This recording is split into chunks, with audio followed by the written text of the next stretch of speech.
कबीर का अंत समय।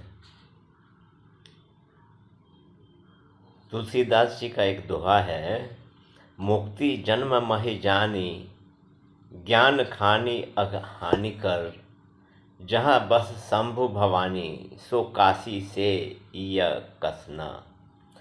इसके अतिरिक्त भी हिंदुओं में यह विश्वास है कि काशी में मरने से अवश्य मुक्ति मिलती है, क्योंकि अंत समय में स्वयं भगवान शंकर मुमूर्षु के कानों में तारक मंत्र राम का उपदेश करते हैं। किंतु कबीर ने अंत समय में काशी त्याग दी और काशी की सीमा से बाहर मगहर में चले आए। अपने मगहर आने का कारण उन्होंने स्वयं लिखा है, लोगा तुम्ही मति के भोरा, ज्यों पानी पानी में मिली गो, त्यों ठूरी मिलियो कबीरा, ज्यों मैथिल को सच्चा बास, त्यों ही मरण होय मगहर पास।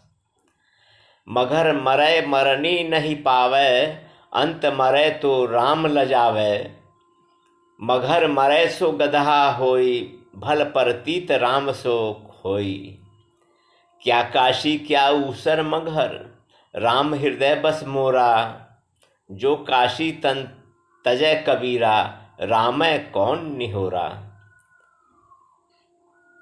कबीर बीजक के 103वां शब्द है, ज्यों जल छोड़ी बाहर भयो मीना, पुरुष जन्म हम तप का हीना, अब कहु राम कवन गति मोरी, तजिले बनारस मति भई थोरी, सकल जन्म शिवपुरी गंवाया, सकल जन्म शिवपुरी गंवाया, मरती बार मगहर उठी धावा, बहुत बरख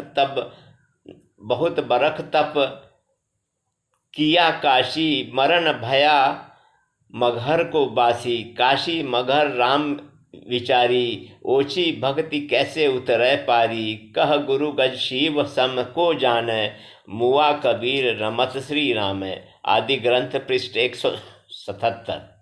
इससे यह सिद्ध होता है कि या तो कबीर में आत्मविश्वास ही उतना अधिक बढ़ गया था जितना परम सिद्धों में स्वाभाविक रूप से बढ़ जाता है, अथवा लोक प्रसिद्धि प्राप्त महापुरुषों में अधिक लोक पूजित होने के कारण असाधारण कार्य करके अपनी महत्ता प्रकट करने की जो अहंकार प्रेरित वासना उत्पन्न हो जाती है, उसी के कारण कबीर ने मगहर जाने का निश्चय किया। हरिऔध जी ने मगहर जाने के कारणों का निर्देश करते हुए यह भी संकेत दिया है कि संभवतः कबीर साहब को किसी घोर धार्मिक विरोधवश काशी छोड़नी पड़ी थी, किंतु यह बात मानने में इसलिए संकोच होता है कि जिसने लगातार 120 वर्षों तक काशी में निवास कर संघर्षमय जीवन व्यतीत किया हो, वह अंत समय में घबराकर भाग खड़े होने की बात क्यों सोचेगा। अतः निश्चित बात यही है कि अपने अक्खड़ स्वभाव के कारण तथा अपने महापुरुषोचित आत्मविश्वासपूर्ण हठवाद के कारण वे काशी से उठकर मगहर चले गए और वहीं माघ सुदी एकादशी संवत 1575 अर्थात सन 1518 में वे परमात्मा में विलीन हो गए।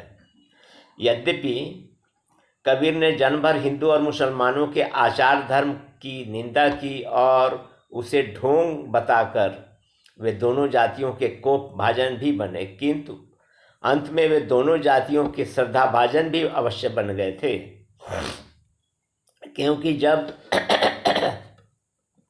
उनका देहांत हुआ तब उनके अंतिम संस्कार के लिए दोनों अर्थात हिंदू और मुसलमानों में संघर्ष प्रारंभ हो गया।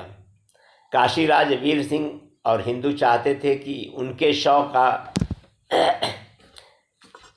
सनातन धर्म के अनुसार दाह संस्कार किया जाए, बिजली खां पठान और मुसलमान चाहते थे कि उन्हें मुस्लिम परंपरा के अनुसार समाधि दी जाए। यह द्वंद्व, यह झगड़ा अभी चल ही रहा था कि सहसा शव चैल से ढका हुआ कबीर का शव लुप्त सा जान पड़ने लगा। शव चैल हटाते ही क्या देखा गया कि वहाँ थोड़े से पुष्प शवदाह के पश्चात बची हुई अस्थियां बच रहे हैं। हिंदू और मुसलमानों ने फूल आधे आधे बांट लिए। हिंदुओं ने उन्हीं फूलों को जलाया और उसकी राख काशी में प्रतिष्ठित करके उस पर कबीर चौरे में स्मृति समाधि बनाई। मुसलमानों ने मगहर में ही उनके फूलों पर कब्र बनाई और ये दोनों ही स्थान कबीर पंथियों के तीर्थ बन गए। अंत समय में शरीर त्याग कर भी उन्होंने हिंदुओं और मुसलमानों का झगड़ा इस प्रकार निपटा दिया, इस प्रकार झगड़े का समाधान कर दिया। कबीर की मृत्यु के पश्चात उनके शिष्य धर्मदास ने छत्तीसगढ़ में कबीर पंथ की एक पृथक शाखा प्रारंभ की और अन्य शिष्य सूरत, गोपाल, काशी वाली शाखा के उत्तराधिकारी हुए। धीरे धीरे दोनों शाखाओं में मतभेद हो गए।